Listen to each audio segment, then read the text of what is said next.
Okay, all right. They actually, actually joke lang yun, ano, joke lang. Joke lang yun, no? Joke lang. I was just trying to grab your attention. Ayan, I was just trying to grab your attention na you guys are really listening. Ayan, nakapasa po kayong lahat sa aking test sa inyo. Yun, nakikinig naman pala. Paying attention naman pala lahat. Alright. Ayan, di ba nakalusot tayo, no? Salita tayo ng salita, no? Siguro sobrang excited natin. Is wala palang naririnig ang audience. Naka-mute pala ako. Alright, so achichi! Yun ang magandang response niya, no? So, anyways, so as I was saying, mga ilang minuto ba nasayang doon sa tao ko ng salita? Anyways, once again, welcome po sa ating hashtag Myron kaming advice. And this is yours truly, Mentor Myron Sta, your corporate entertainer and your soft skills go-to guy. And episode 6 na po tayo, no? So ganun na karami na po ang nakalipas. Actually, dapat mga nasa 7, 8, or 9 na ito eh. Kung hindi lang may mga na-skip tayong Sabado dahil either may engagement ako or may lakad kami, no? So we needed to reschedule the Saturday episode to the following Saturday. Ayun, so hopefully very excited kayo the same way or as much as I am excited too na hindi lang i-present yung ating guest resource person sa gabi nito pero matuto muli tayo doon sa ating topic. Ito nga, so pakita ko ulit, kaya pinakita ko ito kanina, pakita ko ulit yung ating pag-uusapan in a bit. Ito yun. Yan, so how Philippine companies use design thinking to innovate. No? Interesting una-una is, ano ba yung design thinking na yan? Hindi ba? So paano ba sinasagawa yan? And the title says that itong thinking manner or process or style na ito ay ginagamit sa pag-i-innovate. Ano ba talaga ibig sabihin ng innovate? Di ba? Maraming nalilito sa between create and innovate or being creative, being innovative, creativity, innovation. Actually, magkaiba yan. And of course, we would like to get the perspective instead of our guest resource person. All right? As I was saying earlier, kanina, nag-usap kami ng guest resource person natin kung I'm gonna introduce in a bit, ano? Sino-sino ba yung mga nanonood ng hashtag Myron Kaming Advice? Sabi ko sa kanya, halo-halo. Kasi iba't ibang klase ang nagla-like sa ating mga social media accounts, eh, di ba? Nandyan yung mga negosyante. Kapwa din natin negosyante because negosyante din tayo. Nandyan yung mga fellow trainer speakers and consultants. Nandyan yung mga YouTube communities dahil may YouTube channel tayo. Nandyan din yung mga past trainee students natin or mga taong nag-discover tayo online. Yeah, so, and even regular people, right? And when I say regular people, I'm not talking about yung non-trainer speakers, consultants, non-entrepreneurs. I mean, those from all walks of life. Ayan, na kumbaga nakakakuha ng inspirasyon at motivasyon sa inyong lingkod. So ako, para sa akin, itong topic natin, mukha tunog lang malalim eh. Pero pwede at kaya nating i-apply yan kahit sa ating buhay in general, sa ating trabaho, and sa kanya-kanya nating mga micro and small businesses yan, or enterprises. Ayan. So wag na natin patagalin ito, no? So once again, welcome po kayo kung may pagkakataon po kayo na i-share sa inyong mga kapitbahay, kaibigan, kaklase, kamag-anak, katrabaho, mga boss. Ito ating pag-uusapan. I'm pretty sure hindi kayo magsisisi. Sa mga nakakapansin, medyo minamalat ako, no? Ako po ay still recovering from sickness, no? These past few days talagang nagkasakit ako, all right? But hopefully not the very dreaded word, all right, that we are still afraid of, we're still avoiding, all right? Kasi hindi pa tapos ang laban, kaya kayo dyan, ha? Huwag tayong maging complacent. Patuloy tayo sa pagko-comply sa basic protocols at sa pagpoprotekta ng ating sarili. If you haven't had the booster yet, go ahead. And syempre, iwas-iwas sa mga potential na ways para makuha natin yan. So, physical social distancing, always wear the mask, di ba? Nakarala, nagpunta sa Pangasinan, umuwi sa Pangasinan yung asawa ko, talagang very critical siya dun eh. Critical, I mean, talagang kini-criticize niya talaga yung mga locals doon na mga complacent na talaga, hindi na nagsusuot ng mask. And ayun, kaya siguro pag uwi dito nilagnat, ano? So, pero ano naman, it looks like hindi naman yung ating dreaded word na iniiwasan. Okay? So without further ado, let me go ahead and have the honor, the pleasure to introduce to you our guest resource person. Ayan. So, ang guest resource person, hold on one second, i-exit ko ata yung ating babasahin. Ayan, okay. So, ang ating guest resource person po, bago po siya naging entrepreneur, naging design thinking and innovation expert, ay naging training coordinator po siya for 7 years for HSBC, GSC, Manila. So may talagang kahalintulad po ito, galing din po siya sa BPO industry. And then afterwards, he actually started his own startup by being able to raise a venture capital funding. And this business lasted for 2 years, so he was able to lead his team for 2 years. And then, since then, he has been delivering workshops in various topics, primarily innovation and design thinking to enterprise-level organizations such as SMART and Globe, government agencies such as DICT and DOST, and a multitude of technology business incubators as well as startups. So, with honor and privilege, I introduce to you our guest resource person, Coach Carlo Valencia. Pero pakita muna natin ito.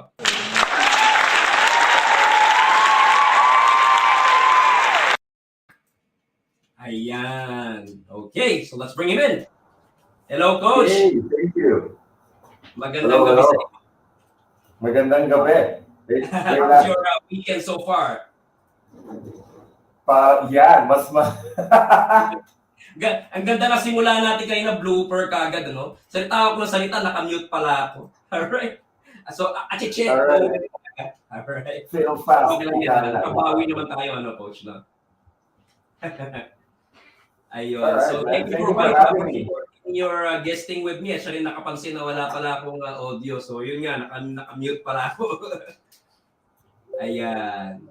Alright. So, Coach Carlo is very excited to matuto sa iyo, no, about this topic natin, how Philippine companies use design thinking to innovate. Pero unang question ko is, how did you personally come across design thinking and then innovation, and therefore these two topics, no, becoming your areas of expertise? Ano ba ang iyong life or work experience leading to these? Yeah, I like that. Actually, hindi ganun yung how I normally tell my origin story. So I like the way you're asking. How did I get into innovation? Actually, and you mentioned this, I was in HSBC as the training coordinator already. And there, training coordinator, essentially ang role dyan, aside from EA, taga-notes minsan at saka taga-kuha ng kape, it's also special projects, e-learning, automated enrollment, right? Tapos meron pa kaming project dati ang tawag, return on learning. Ang theory namin is basta ma-collect namin lahat ng data, malalaman namin, at some point in time, that the data will show if a person needs training or malapit na siyang mag-resign or pwede na siyang ma-promote. So automatic na lang. Hindi na natin, kumbaga may ma-assess namin siya ahead of, and then let's say nag-attend ng training, ma-assess namin yung performance kung worth it nga ba yung training. Were we able to hit the metrics? Right? So innovation. Parang return on investment, but instead of return on investment, tawag is return on learning. Looking at learning information and then HR information, operational information. Pag pinag-cross mo yun, parang we can see into the future. Parang minority report yung dating. So, we were really excited about it. And ang dami namin, like, to make a long story short, we failed.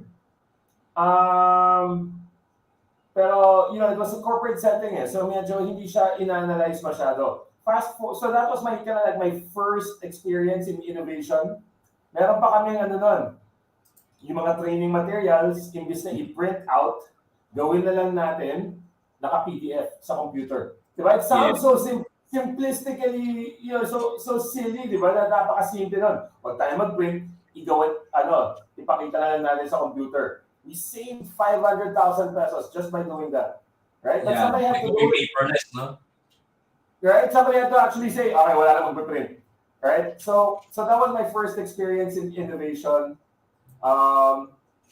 But we also, and then fast forward to, ito na, nagsa-startup na ako. I left in 2013, and like you said, we were able to raise some funds. Iba kasi sa startup. Sa startup, kailangan fail fast. Sa corporate, bawal magkamali. Right? So, nung nasa startup na ako, medyo nag-default ako into my corporate training. Kasi nga, all my life, I've been doing corporate. So essentially, that didn't work out very well. And actually, what's interesting is, bago nagsimula yung startup, I actually attended some training, lean startup training. May design sprint pa kami. Naintindihan ko yung principle niya para hindi masyadong in-apply. And that's why it failed yung startup na yun. But when I left, ang dami nagtatanong sa akin, Carlo, paano mo ginawa yan? Paano ka bang nakapag-raise ng VC, ng investment funding? Sabi ko, gusto mo mag-coffee tayo, usap tayo. Diba? And then let me figure out how I can help you. Kasi naghahanap din kami ako ng trabaho at that time, kaka-resign ko lang from my startup. And then every time I meet with them, I find myself saying, bro, you don't need investment. You don't need to find investors. What you need to do is find customers. Kailangan makahanap ka ng tao willing bayaran yung idea mo. And people were like, bakit? Hindi ba dapat investor tapos developer? Diba? Kailangan natin ng programmer. So that's how I got started in training and initially idea validation, which is lean startup, similar to design thinking, pero more on the startup and very process oriented, I suppose. And then eventually I did some freelance work with a design agency on-off group, Phil Smithson, if you're watching. Siya talaga yung nagtuturo ng design thinking in corporate. And, and hindi na malayo dun sa tinuturo niya, yung tinuturo ko. So it became very natural for me na, okay, ganun. And then the more na tumutulong ako, and then I was selling it initially, the more nagigets ko, eto pala talaga dapat ginawa ko dun sa startup ko. Eventually I left, kumaga we parted ways na, pero at the same time, when we parted ways, naisip ko parang, wow, ang sarap magturo, right? And I'm sure you know that feeling. Pag parang sa impact ng mga tao yung tinuturo mo, and they're able to do the thing. So it felt like, meron akong natutunan sa iyo eh. So far, meron akong tatlong natutunan sa iyo eh. Kasi you mentioned earlier na, okay, so good job. You were able to go out on your own, venture with your own startup. But one of the misgivings that you earlier acknowledged would be, negosyante na ako, pero yung pagiging utak empleyado was still following me. So I guess, that's one of the reasons why you negosyante na, pero utak empleyado pa rin. May-ari na sarili mong negosyo, pero ikaw yung empleyado na sarili mong negosyo. Right. And then another thing would be... training kasi, na pati ba sa school, bawal magkamali, di ba? And then pagdating sa kumpanya, bawal magkamali. Yes, kasi empleyado tayo, yung sweldo kasi natin relies heavily on results eh. Pag hindi ka nagkakaresulta, nagkakamali ka ba, parang lumalabas na nagsasayang kami ng papasweldo sa iyo, and your tenure would also be dependent on it. Parang ganun eh, no? Isa ko pa natutunan sa iyo, Coach, is that, eto na, pinag-aralan mo na nga, you had the opportunity to learn design sprinting. Pero you mentioned earlier, correct me if I'm wrong, if I was just not paying attention, is hindi mo naman na-apply ng maayos or hindi mo naman na-apply to begin with. No, hindi yan. Yun nga kasi na-stress, na-pressure ako eh. So nag-default ako yung design thinking, design sprints, those were new concepts, lean startup. Nung na-pressure na ako, nag-default ako dun sa kumbaga kung sa kanan ka talaga, kahit nagpa-practice ka mag-left hand, pag may pressure, ang kanan yung gagamitin mo. Kumbaga sa basketball, di ba? Kung puma-practice ka lang sa kaliwa, okay lang. Para pag last 2 minutes, tapos leading ng kalaban, kanan agad. Correct. So it felt that way, and it didn't work out. So yun nga. Eventually, my former office mates and other people I've worked with in the past, nakikita kasi nila yung advocacy ko about on entrepreneurship and innovation, about that design thinking is big on begin with understanding, empathy, yung mga ganyan. Tapos and di ba, failing fast, prototyping and testing. So nagtitrip na kumaga nakaka-relate ang mga tao sa mga pinopost ko. Exactly. And isa ko pang narinig sa iyo is that ganun pala.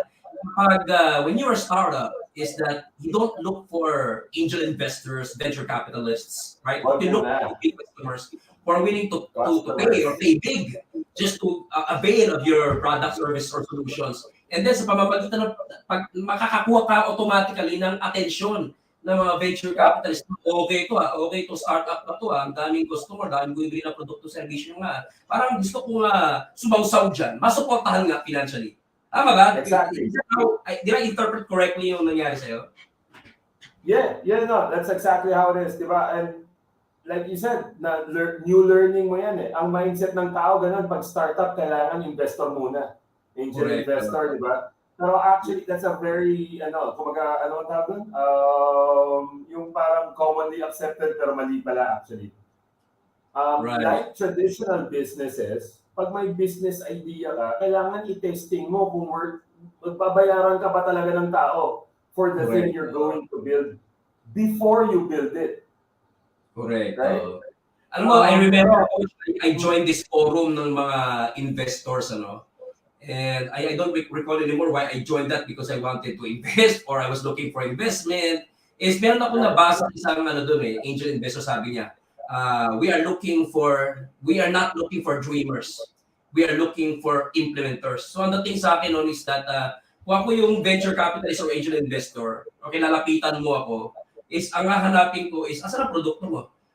Wala pa po kaya po ako naghanap ng kapital kasi para po maging tangible itong produktong nasa ideya ko. Tapos thinking it might work with me, para sila sa gano'n. Especially if they're a venture capitalist, like yung kumaga meron talaga sa investment fund, so it's other people's money.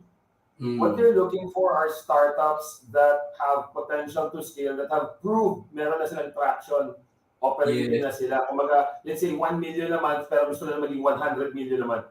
Then kailangan nila ng investor. Yun yung gusto nilang pasukan. Pero yung 0 a month, tapos sasabihin mo magiging 10 million a month ka, sige, tawagan mo ako pag nasa 1 million ka. Hook up sa gano'n, yun din yung aking natutunan or na-realize the way they think, no? Ayan. By the way, bago tayo mag-move on, i-acknowledge lang natin yung mga nanonood na ngayon. Ayan, so ito, meron na naka-display dito, Coach, si Leia Rakitera. Ito yung mga madalas nanonood dito. Ito yung mga nasa YouTube communities natin. Ayan. So ito mga YouTubers na ito, we can also consider them entrepreneurs. Ang business nila is that yung kanilang content, di ba? So ayan, good evening, Mentor and Coach Carlo. And I'm very sure Coach Carlo is mababahaginan mo ng ideya kung paano mas magiging innovative sa kanilang mga content, itong mga YouTubers na ito. And here's another YouTuber, ayan, si Your Dream Girl. Good evening, Mentor. Glad to be here as always. Lagi sumusuporta yung mga yan Ito si Give Me One Vlogs TV. Good evening, Coach and Mentor. Make It Viral Videos TV. Interesting topic as always. Thank you, Mentor and Coach Carlo. What's interesting about these guys? Madaming nasa iba't ibang sulok ng Pilipinas and even sa ibang bansa, mga OFW na nasa ibang bansa na either hobby nila or parang main thing na nila ang mag-YouTube. Ito pa, si Millennial TV. Good evening, Mentor and Coach. Life Hacks. Yan, gusto kong pinapanood yung mga ganyan. Life Hacks 101 TV. Hello, Mentor and Coach Carlo. This is a very interesting topic. And then si Russell John Reyes, first-time viewer here. Oh, okay. Baka kilala mo ito, Coach. Alright. Baka ito hila-hila mo or isa sa mga followers mo. Hindi naman. Ayan. Hello, Russell. For everybody watching, if you have a business idea or you're working in a company and you have an innovation idea, ibato nyo lang dito on the chat. I'm happy to give you my 2 cents kung anong pwedeng gawin to get it started. Very often, it doesn't take a lot of money to start things or to test things. It just really requires a little bit of know-how and a lot of empathy. Ayan guys, yung guest na natin, very generous sa kanyang oras at expertise. Nag-iimbita na sa inyo kung may katanungan kayo or ideya kayo gustong i-share sa kanya, he is very willing to share his 2 cents worth. Alright. So Coach, going back sa topic natin, siguro before we move further, meron akong question on behalf of our viewers. Ano ba talaga ibig sabihin ng word na innovation? And is it the same as creativity? Kasi usually we see these 2 words beside each other but synonymous ba sila? Magkaiba? Ano ang meaning ng innovation to begin with? Go ahead, Coach. For me, well, there's the dictionary meaning, and for me, creativity is essentially the ability to come up with a whole bunch of ideas, and just idea. So creativity, right? This might be in the form of words. This might be in the form of, drawings and business concepts and marketing campaigns. But generally, the ability to come up with a lot of ideas is creativity, and Creativity. innovation for me naman is putting it in a business or in a in a work context than innovation. If you find problems and you solve things, um, cool. If you can put it in a all right. Yes. So Phil Smith said, so you're probably listening from or you probably saw the post in Design Thinking PH. So by the way, Yeah. to everybody listening, if you would like to learn more about Design Thinking PH, also Startup PH training. Yun naman. We talk a lot about practical ways to apply design thinking in corporate and in entrepreneurship. Ayan, yan ang wife ko. Hello, hello, wifey. Hello, Miss Mike Addis. Thanks Miss so much for Marchandis. watching us and supporting your hubby here. Hi, babe. Yes, Oh, di pala yun. yung Big yan, ha? talaga. Babe. Sorry, nasa naman tayo. Innovation is applied in a business context. That's how I see it. Creativity essentially is a key element in innovation, right? But you cannot be innovative if you are not creative. You need, Ano a pala lot yun? of ideas. Innovation is yun nga, the ability to get that idea into kumbaga sa ROI, cash flow positive state. Ayun. Bago tayo mag-commercial, Coach Carlo, ito yung pinakahuling question ko sa first half ng ating interview. So you have your learnings acquired from your ups and downs with your own startup back then, before you are now on your advocacy sa itong innovation and design thinking. So when you are training people on innovation, design thinking, and allied topics, kumbaga saan umiikot talaga yung mga learnings na kumbaga sinasabi mo sa kanila, if you're gonna be a startup owner, don't do what I did, all right? Do what Yeah, I did. Usually mga uh, by experience sa tip mo sa kanila. for sure. Sorry, what's the question?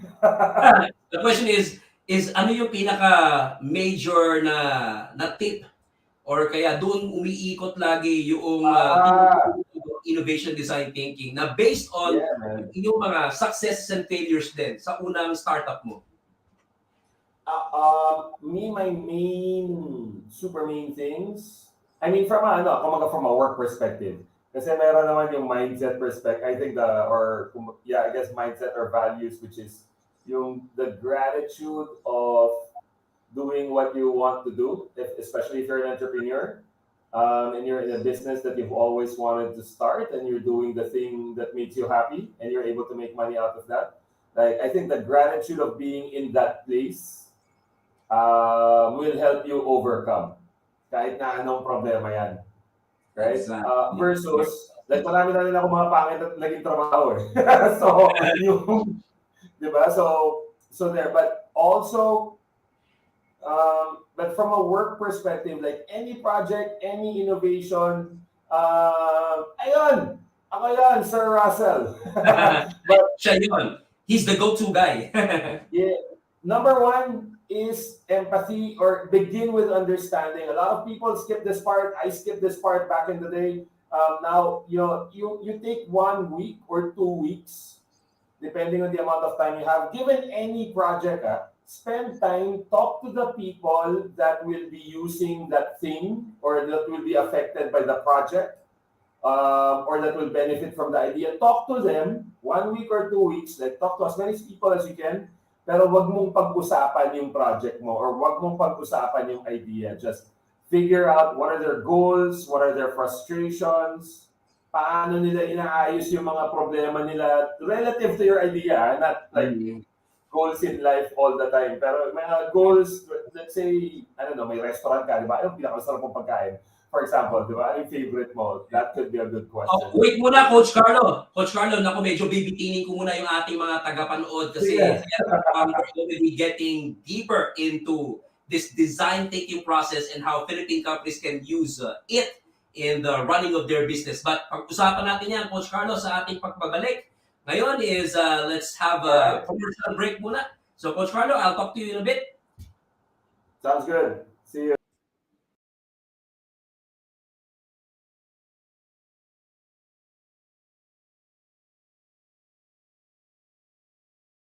Are you looking for a software that will monitor the working hours and output of your employees, whether working from home, working remotely, or in the office?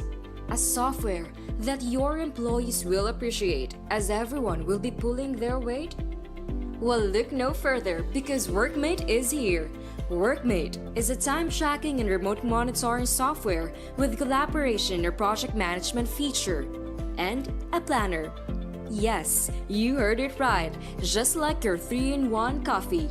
So relax, have a sip, and click the link to know more.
Ayan, welcome back.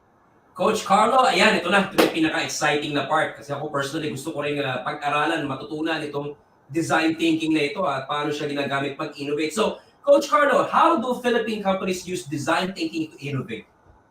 Sure. So, let's start with, ano muna?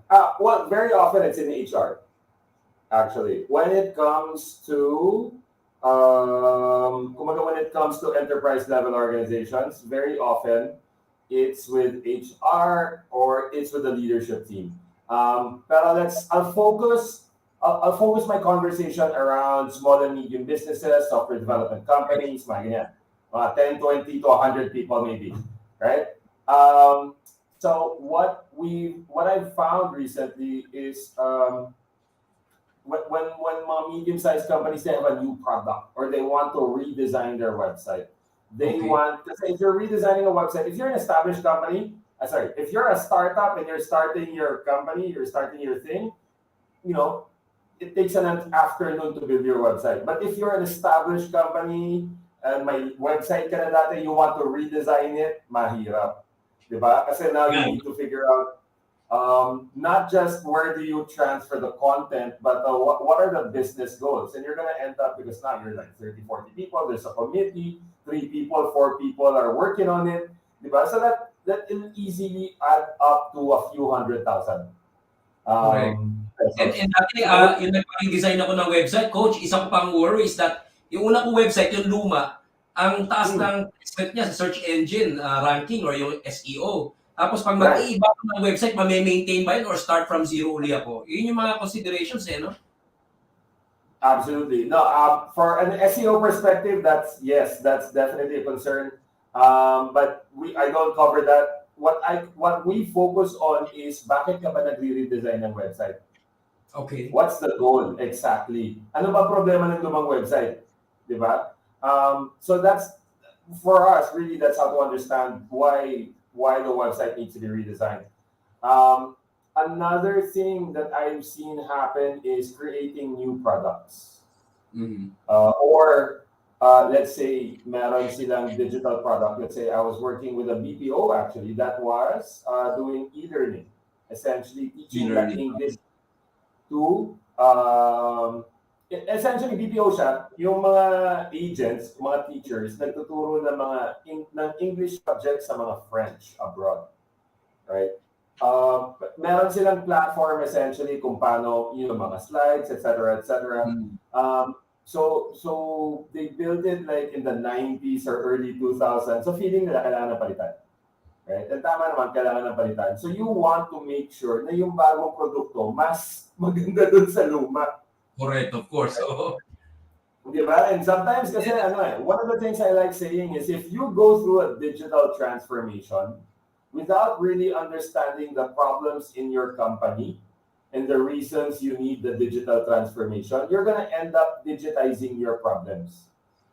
For example, kung sablay ang payroll, nung di papel pa kayo at di ATM lang, kung sobrang sablay yung payroll, tapos nag-digitize kayo, malamang sasablay pa rin yun sa digital. Kasi sa digital world yung problem. let's say yung bookkeeper yung may problema, tapos siya pa rin yung magmamanage nun later on, problema pa rin. It's just gonna be a digital version of your issue. I'm oversimplifying the whole payroll thing, but the point is, it's not always software. The software is never the solution. Software is an enabler of the solution. Or kung, let's say, it works for 10 people, whatever that idea you have, you use software, pwede na for 10,000 people. Correct. Pero yung gagawa ka ng software, and I've seen this so many times, I've done this as well, gumawa kami ng software thinking about 10,000 people, pero hindi talaga namin tinututukan yung talagang like 1 at a time, 2 at a time, 3 at a time. So that didn't end up well. So empathy. Yun nga, so those are some of the reasons na nakita ko na ginagamit ang design thinking. Sorry, one more pala here in the Philippines, not necessarily company, more NGOs and some schools is they teach design thinking as part of their entrepreneurial courses. Oh, that's nice. This is not confidential information. FEU offers design thinking to all students. Required yan. Engineering, business. There's also this business school along, I think, Libis ata area yon. How do you, I don't know how to pronounce it. THA. Thames, there you go. Yeah, oo. Thames. Oo nga pala kasi British, no? Hindi. Oo, parang basa ko Thames. Pag narinig ko sa iba, parang hindi Thames. Right, Thames. Thames, yun. So they offer that too. And I know nga, one of the faculty there, di ba? Yung guy na sinabi ko sa yung name. Yeah. He's part of the faculty. In my head faculty. kasi pag binabasa ko Thames. Correct. The Pinoy in me. Correct. And even one of my guys, one of my guys dito sa Thought Leaders Philippines that you're already a part of, congrats by the way for being part of the bureau na, is also faculty there. But pero more of innovation nata siya, not really design thinking particularly. Same. Kumbaga, design thinking is what enables successful innovation. Right? In the same way, kumbaga ang innovation parang martial arts, parang gano'n. So design thinking is karate. Okay. Lean Six Sigma. Lean Six Sigma is another way of innovating. That's nice. These are really cool topics I want to learn about talaga. Yung Six Sigma, design thinking. But I like the part where you said about empathy, that empathy is part of design thinking. Kasi basically, pag sinabi mong empathy, you put yourself in the shoes of, Yes. like siguro in the perspective of the design team, the one who is encountering the problems. For you to really Correct. find out, di ba, usually yung mga terms natin dyan, yung root causes, di ba? Ano ba talaga Oo. ang nagdudulot, nagsasanhi ng problema na yan? Because if you fail to weed out the root cause, paulit-ulit ang babalik yung problema. So sa design thinking, ganun din. Absolutely. And actually, even feeling ko, especially the entrepreneurs here na kumikita na may customer na, you've probably, without even you knowing about it, you've practiced empathy already. Kasi, kaya ka nga kumikita ngayon, naiintindihan mo yung problema nila, binigyan mo lang solution. Very often, especially in technology kasi, people are like, oh, mag-code na tayo, di ba? Kailangan mo ng platform. Di ba? Kailangan natin ng Jumping mobile app. agad, no? Whatever they think might solve their recurring problems. Only ending up realizing, ay mali, nagsayang tayo ng pera. Di ba? May nakita ko recently on Facebook, ito mga farmers, di ba? Common yan, and I've been seeing it, and I empathize with it, like farmers, and hindi sila makapagbenta na maayos, or napapanis lang, etc., etc. And then may nag-post sa isang group, is there a platform that can solve their problems? So sabi ko, hindi dapat software ang iniisip natin, right? Pero ako, I'm not gonna pretend I know the solution kasi wala naman ako dun sa space. Although I do a little bit of, some of my projects are around the agri space. Diba? I don't pretend na alam ko na kung ano gagawin natin. Diba? So, that's also part of empathy. The humility to know na, you know what, complex ang mga problems. Right? So, but the what I want to drive at is if you think about the people and you focus on the people. So, for example, yung farming, di ba? Focus on the farmers. Yung farmers pa talaga yung gusto mong tulungan. Then let's focus on them and their problems and their goals. Saan ba sila nakatira? Ano ba yung sitwasyon nila? Wag mo muna natin isipin yung solusyon. Right? Just 1 week of taking the time to understand them. Empathy. You create a persona, ang ending nun, meron tayong profile, di ba, ng mga tao, and then from there, we think about solutions. So that's essentially what we teach in design thinking. It's also the same principle in entrepreneurship. Pero same kasi, in corporate, may budget ang mga tao. Di ba? It's a project kasi pag corporate ka eh. Versus entrepreneur, sarili mo pero madalas. So, kailangan talaga.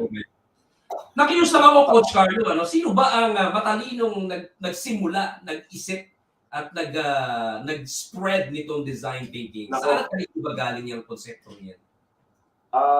No, so the origins, I can't tell you, sorry. Okay, so confidential, I see, okay. No problem. I don't know. I don't remember. I read it once upon a time in Wikipedia about the first person that wrote about design thinking in the 30s or in the 40s. Right? In the 70s, Procter & Gamble used them to use design thinking, using the how might we statement to sino ba tinatawag nila? Si Irish Spring.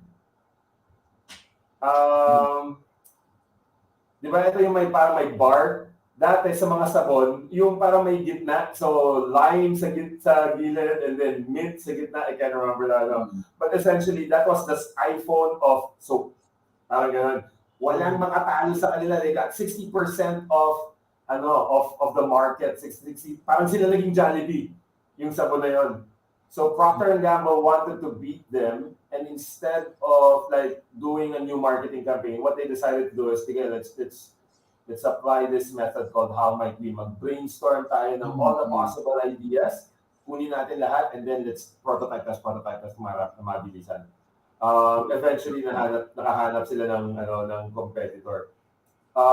And then recently, in the 80s and the 90s, IDEO, so if you guys are listening and you want to do more research, IDEO.org, IDEO.com, sila yung talaga nag-popularize. Client nila, they're a design agency, client nila lang naman si Apple. Right? And then sila yung nag-invent ng mouse. The first mouse, sila yung nag-design. Okay. Sorry, first commercial mouse, not the first ever mouse. First commercial mouse. I see. Right? I was trying to make follow-up question pa ako. No? So apart from the origin, is, I'm not sure if I am saying this in a way that hindi naman ako mukhang negative. Alright, but yung mga proseso, like, yung mga sikat na proseso, di ba, nandiyan ang Six Sigma, nandiyan ang design thinking, right? Is, sabi nila, meron kasing pros and cons yan, ano? Ngayon, itong design thinking is, of course, you are an ambassador of this, right? So, kumbaga, it's, What's better? focus on the strengths, di ba? Pero kung hindi man negative or areas for improvement, ano yung mga challenging part ng design thinking na kapag yung nag-design thinking is mali ang diskarte o mali ang interpretation ng design thinking, pwede rin siyang mag-fail. Ano yung mga, what to watch out for, in other words? With design thinking is a mindset. It's a principle of, begin with empathy, fail fast often, human-centered. Ang napapansin ko pag nag-fail ang design thinking is, kunwari, may natuto ng design thinking sa isang kumpanya, di ba? Let's say yung bossing natutunan niya. Sobrang may excite siya. Sige, mag-transform. Like, major project agad, ibubuhos niya sa, tapos gagamitin natin design thinking.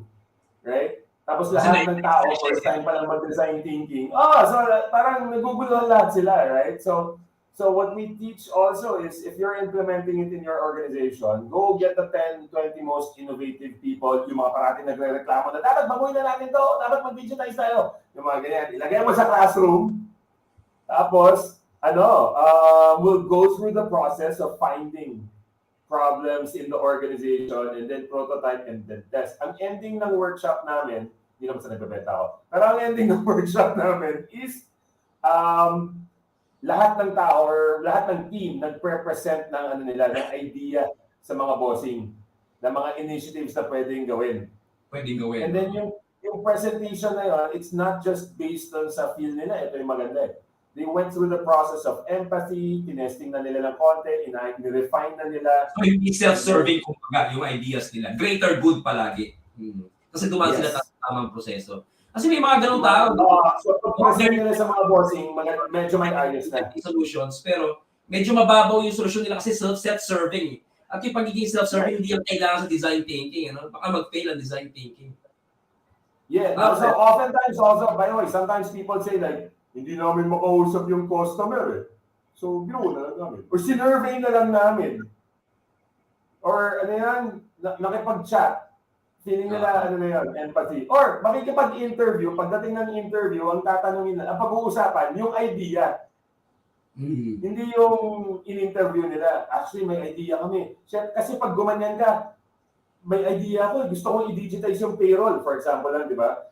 May excite na ngayon yung tao, dapat i-digitize mo yan. At saka alam mo, dapat palitan natin yung ganito. Wala na, hindi nila napag-usapan yung talaga dapat pag-usapan, which is yung ini-interview mo. Ano ba yung goals nila? Ano ba yung interviewee, not on you, no? Right. So that's one, like, those are the two pitfalls, I think. One is yung sobrang na-excite si bossing, biglang, major design thinking, project agad. Yung isa naman is, they skip empathy. Yeah. Coach, meron palang question ng ating kaibigan si Russell John Reyes. Sabi niya, what's your usual go-to tool or method during the empathy phase? Go ahead, Coach. I love that. Yeah. Easiest to. Daanan niyo yung Facebook profile ng tao. Basta isipin mo, like make a list of people that fits the profile of people you want to help. Right? So if you have a business, Russell, and you want to sell to, for example, you're selling t-shirts na pang mga 20-something-year-olds, di ba? And then may friend ka na ganun, tingnan mo yung profile niya. And then just try to build a persona. Like, what are his goals? What are his frustrations? Minsan, mahilig pag, di ba, nag-rant sa Facebook or sa Instagram, by the way, not just Facebook, but whatever social media he's on. That's one way. That's the easiest way. But what we recommend is interview. Pwede rin mo kasi i-observe mo lang siya, panoorin mo siya, pero mukha kang stalker, di ba? Pwede rin naman kasi like what I do sometimes is if I have a prospect na mayroon siyang business, pupuntahan ko yung website niya. Magkiklik ako, fill upan ko yung form, titingnan ko, mag-book ako ng meeting kung meron doon, punta ako sa page. So, bago pa kami mag-meeting, medyo nag-gets ko na yung problema ng, like, oh, turns out, wala palang pumupunta sa page niya or sa website niya or whatever. Right? So, that's one way, pinakamaganda talaga is kausapin mo. Yes. Not a chat, not a survey, one-on-one conversation, pwedeng Zoom, pwedeng face-to-face, but ask the right questions. The right way. Yun nga. Yes. Focus on them. So there. So, and then make a persona. Yun, that's the tool. The persona is considered a tool, right? Essentially, parang customer profile. It has your goals. It has your yung frustration ng tao, yung goals, behaviors, konting demographics, may profile pic para alam mo kung ano yung itsura ng tao. Right? So that's the best tool for me. The best method is running an interview. Pero yun nga, may maraming mga hack dyan. Marami pa. Right. Russell, hopefully Coach Carlo has answered your question. And meron pa siyang comment dito, Coach. Design thinking will fail if you produce something users will not use. Amen. Amen. And that's another thing pala. Sorry. So, sabi mo kanina mga common pitfalls, di ba? One is, nag-all-in biglaan. Two, walang empathy. Three is, pag meron lang naisip na idea, ganda nitong idea na to. Ibuo na natin. I-develop na natin. Maghahang na tayo ng developers. Usable. I-prototype mo muna and then i-test. Let it fail. Right? Mm. There's a saying, actually, the founder of LinkedIn, he said something to the point of, I'm paraphrasing, but if you launch a product and you're not embarrassed about it, it's too late. Like you launched too late. Dapat pag launch mo, medyo nakakahiya pa, konti pa lang yung pinapakitaan mo ng tao, ng produkto mo. Para pag pumalpak, ilan lang sila magreklamo, kaya mong ayusin agad. And then you make changes. That's the failure you're looking for. So that, pag grand launch mo na, then, maayos na, maganda na. People are, the software, the vast majority of software people see, sobrang ilang beses na ni-refine yan. Ilang beses nang i-improve. But a lot of people think na, ang galing nila, yun lang pala kailangan ko, gumawa ng app, gumawa ng platform, gumawa ng website, pwede na ako yumaman. Hindi na nakikita yung sobrang daming ginawa prior to them launching. Correct. Coach, meron kong ginamit na term, and I would like to try to simplify that word in case bagay hindi naarok agad ng ating mga viewers. So, you mentioned prototype the solution first. In simple lingo is, what does that mean for our viewers? I'll give you a really good example. Sa e-commerce, di ba? Pwede kang gumawa ng sarili mong website and then benta ka sarili mong produkto or other people's products, right? Pero building a website is gonna take time. Kahit na mag-self-service ka, kahit aralin mo yan, takes time, takes money. It is, yeah. So, instead, before you do that, you want to make sure it works. Diba? So you create a prototype muna. What you can potentially do, kahit PowerPoint yan. Tapos i-assemble mo para mukhang website, pwede. The software as well, diba? That's a prototype. Pero pwede rin, imbis na gumawa ka ng website, gumawa ka ng Facebook page. Doon ka magbenta. Tingnan natin kung bibili niyo yung produkto mo. That's also yung website is Facebook page mo na ang kumbaga yung pinaka step number 1 mo bago ka completely magkaroon ng website. Yes. So that Facebook page will serve as a prototype. Kasi pwede mo lang i-promote yung produkto mo, pwede na silang bumili, di ba? PayPal, GCash, BPI lang yan. Tsaka Paymaya. So, right? It doesn't take a lot to make an offer. And fundamentally, what you want to do, and the reason why you want to create a prototype, is para maipakita mo sa tao yung ino-offer mo. Pero, hindi naman sinasabi kung ipakita mo sa buong madla. Pwede naman kahit, kunwari, meron akong something dito. Tanong mo, magugustuhan mo. Parang test or sample audience sa pagpapakitaan mo muna. Yes. Okay. So, that's what prototyping means according to Coach sa context ng design thinking. So, Coach, in the final minutes before I put the limelight on you for your self-promotion is, what else do they have to know so that they can start exploring about design thinking, and who knows, sila din mag-jump into this idea and learn more about it and apply it sa kanilang sariling negosyo or trabaho. What else? So empathy. So we got that. Okay. We Number also one learned is about empathy. prototyping, testing your solution first. And then what else should they know about design thinking? When you test your solution, you're probably gonna fail. So you should know that now. But that's not, like, succeeding is not the point. The point is to get the insight na hindi mo alam bago mo tinesting. Right? And that allows you to improve the product. So make the change, make the improvement, then test it again. Pag gumagana na siya, pag pinakita mo na sa tao na gets na niya, or pinakita mo pa lang tapos, wow, gusto ko yan! Magkano yan, bro? Gumana na agad sa'yo, yan, maghanap ka na ng software developer. Right. Ready ka So na. we need to say, Coach, no, in the process of testing prototyping, it's okay that it's failing kasi you are discovering what it's good at, what it's not good at. So okay lang yun. Pero it's there way na talagang normal na proseso lang na mag-fail talaga. Ganyan talaga pag testing prototyping. So expect mo na yun. I see. I like to say, if you're not, ano yan? Failing is part of the process. You don't try to avoid it. What you do is you try to make it happen right away, so that you can adjust right away.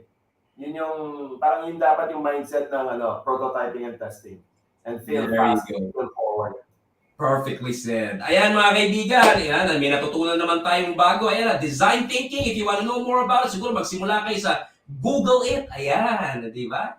And syempre, nandito na si Coach Carlo. If you want to message him directly, ito na yung pagkakataon. Coach Carlo, if they would like to know more about you, your advocacy, innovation, design thinking, and where they can find you online, how they can get a hold of you if they want to engage you in the training need for their companies, etc. Go ahead, please, Coach Carlo. Sure. So, sorry, I forgot. So the website is startupphtraining.com. So Mentor Myron will be sharing that in a bit. I just sent it to him now. If you have any message or you have any questions, could you say that again, Coach? Startup PH. Startup PH Training. Okay, Startup PH Training.com. Okay, sige, let's pull it up here.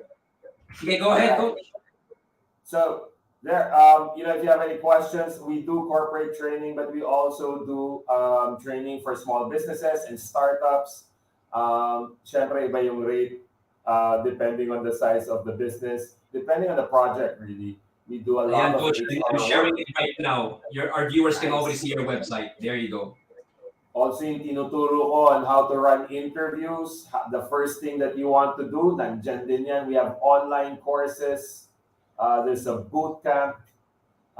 There's a whole bunch of stuff that we're developing now. So we'd love to talk to you. If you have a problem that you think needs solving in your business, or kung meron kayong bagong business idea, definitely let us know. We're happy to have that conversation with you. I'll teach you how to test it.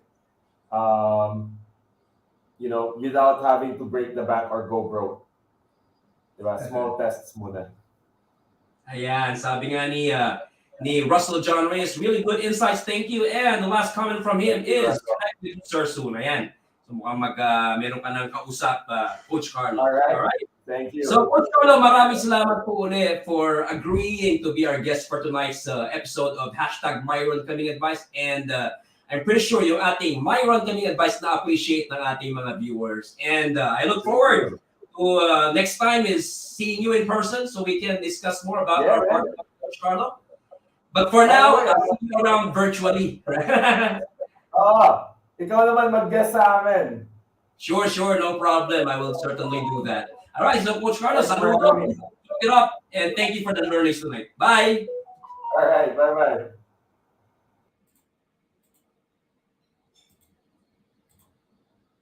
Alright, mga kaibigan.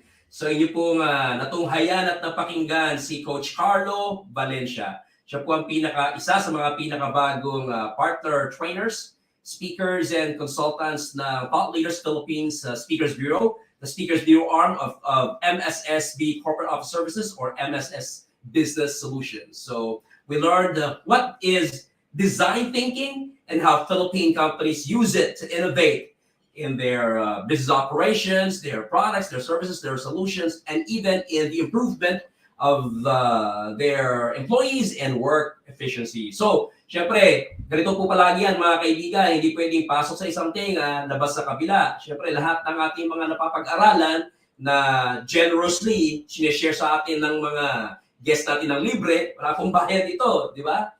Sana yung pinaka-fulfillment sa aming mga thought leaders nyo is mabalitaan namin ina-apply nyo sa inyong trabaho, negosyo, or buhay in general. And syempre, balitaan nyo naman kami by getting in touch with us, messaging us, calling us, diba, leaving a comment on our website or Facebook page kung umuubra ba yung inyong mga napapag-aralan sa amin. Okay? So, yan po muna ngayong gabi. Salamat po sa inyong panonood at pakikinig sa episode 6 ng 3rd season ng hashtag Myron Kaming Advice, and patuloy po kayong mag-standby, no? Mag-tune in, mag-follow ng ating mga social media, social networking sites kung meron tayong episode next week. But patuloy po tayo na naghahanap ng mga inspirational and motivational people from whom we're gonna learn a lot. All right? So, thank you. Enjoy the rest of your evening, your Saturday evening with your loved ones, and I'll see you again next week. Bye!